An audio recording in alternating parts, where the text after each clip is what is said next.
Hey everyone, in this quick tech how-to video, I'm going to show you how to easily add or remove programs from the startup folder inside of Windows. We'll look at two different options. The first is for the current user, and then we'll look at how to set this for all users on the machine. I'll be showing you where to find both folders manually, and then the run shortcut if you want to go that route. First, we'll look at the current user. To get started, open a new File Explorer window. Start by selecting this PC on the left. Then navigate to See, Users, and then select the current user. If you don't see app data, then you need to unhide hidden folders. Select View from the top menu bar and then put a check next to hidden items. Now select App Data, Roaming, Microsoft, Windows, Start menu, Programs, and then Startup.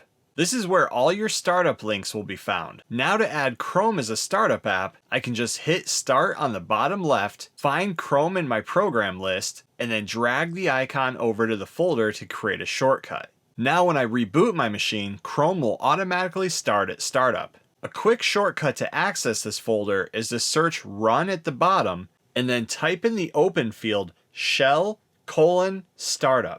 This will then jump right to that folder. I like to manually do this though a few times just so I get to where it is by memory. Either way though is fine. Now to find the startup folder for all users of the machine, open again a File Explorer window, hit this PC, and then navigate to See, Program Data, Microsoft, Windows, Start menu, Programs, and then Startup. Now when you go to add a program inside of this startup folder, you may get an error like this.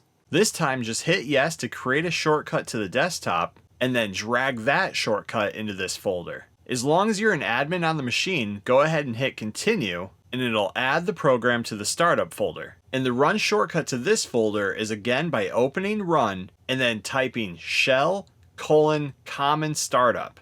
And that's how you find and add startup programs inside of Windows. Thanks for watching. Please like and subscribe and stay tuned for more quick tech how-to videos.